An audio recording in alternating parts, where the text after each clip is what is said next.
Halo sahabat JKN, bertemu lagi dengan saya Siti Habibah atau biasa dipanggil Ici di podcast Sahabat JKN Banjar. Ya, betul sekali, di sini kita akan berbagi informasi seputar program Jaminan Kesehatan Nasional atau disingkat dengan JKN. Tentunya supaya sahabat JKN semua semakin paham dan tenang dalam mengakses layanan kesehatan. Nah, pada kesempatan kali ini kita akan membahas tema yang sangat dekat dengan kehidupan sehari-hari, terutama untuk para ibu, calon ibu ataupun keluarga yang sedang menantikan buah hati. Temanya adalah prosedur melahirkan menggunakan BPJS Kesehatan. Oh ya sahabat JKN, saya tidak sendirian. Kali ini saya ditemani oleh narasumber yang sudah sangat paham di bidang ini. Kalau di kantor cabang Banjar, beliau ini akrab banget dipanggil dengan Nisa. Yuk langsung saja, ini dia. Halo Nisa, apa kabar Teh Nisa hari ini? Halo Teh Ici, Alhamdulillah kabar saya baik, sehat, dan senang sekali bisa hadir kembali di podcast Sahabat JKN Banjar. Teh Ici sendiri gimana kabarnya? Alhamdulillah kabar saya juga baik Teh Nisa. Oh ya Teh Nisa, biar sahabat JKN semakin kenal dengan Teh Nisa, boleh dong Teh Nisa memperkenalkan diri dulu. Baik Teh, terima kasih. Halo sahabat JKN, perkenalkan saya Herunisa Julianti. Saya sebagai staf edukasi dan penanganan pengaduan peserta di rumah sakit. Nah, sekarang sahabat JKN sudah kenalkan dengan Teh Nisa. Jadi langsung aja ya, banyak banget nih pertanyaan yang masuk. Katanya gimana sih prosedur lahiran menggunakan BPJS Kesehatan, bisa ditanggung atau tidak? Kalau bisa, syaratnya apa aja? Dan mungkin Teh Nisa bisa menjelaskan ke sahabat JKN semua. Baik, jadi melahirkan bisa dijamin oleh BPJS Kesehatan asalkan status kepesertaan JKN-nya aktif. Itu yang paling utama. Prosedurnya, persalinan bisa dilakukan di fasilitas kesehatan tingkat pertama atau FKTP, misalnya puskesmas atau klinik yang bekerja sama dengan BPJS Kesehatan. Namun, kalau kondisi ibu memerlukan penanganan lebih lanjut, maka bisa dirujuk ke fasilitas kesehatan rujukan tingkat lanjutan atau disebut FKRTL, yaitu rumah sakit. Tapi perlu dipahami juga, untuk bisa melahirkan di rumah sakit menggunakan BPJS Kesehatan harus ada indikasi medis yang jelas dari dokter. Jadi bukan semata-mata keinginan pasien, tapi benar-benar ada kebutuhan medis yang harus dirujuk. Oke, jadi kuncinya adalah status kepesertaannya aktif, kemudian mengikuti alur layanan FKTP, dan kalau ada indikasi medis baru bisa dirujuk ke rumah sakit. Sahabat JKN harus ingat ini ya. Nah, ada juga nih pertanyaan yang sering muncul nih Nis.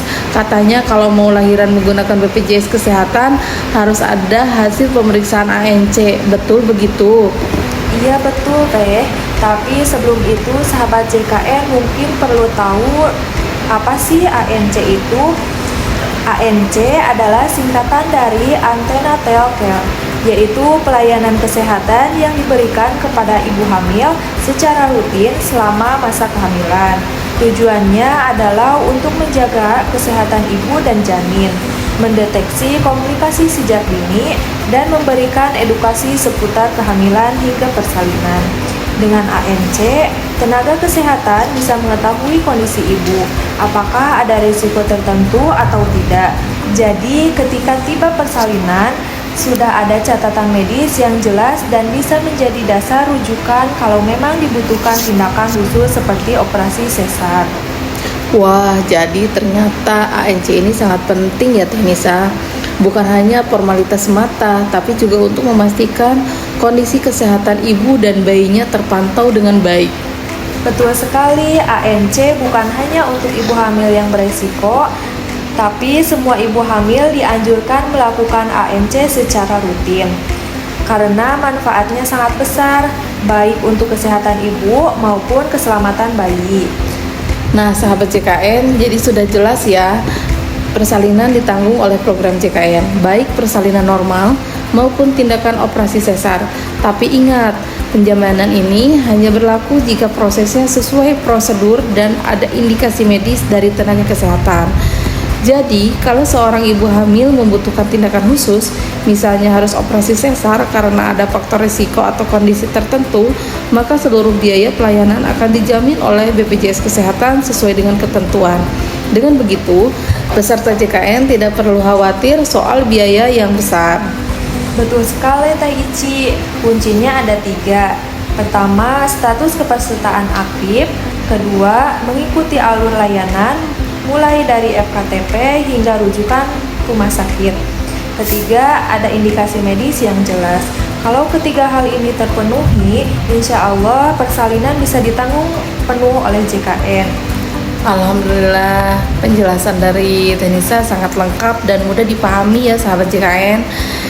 Semoga informasi ini bermanfaat terutama bagi sahabat JKN yang sedang menanti kehadiran Bu Hati.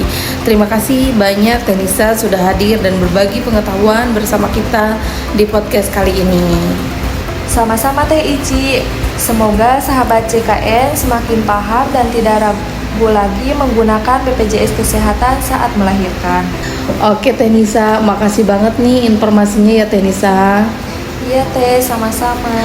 Baik sahabat JKN, sampai di sini dulu episode kita kali ini. Jangan lupa terus ikuti podcast sahabat JKN Banjar untuk mendapatkan informasi menarik lainnya seputar program JKN. Sampai jumpa di episode selanjutnya. Saya Siti Habibah pamit undur diri. Dadah. Dadah. Dadah.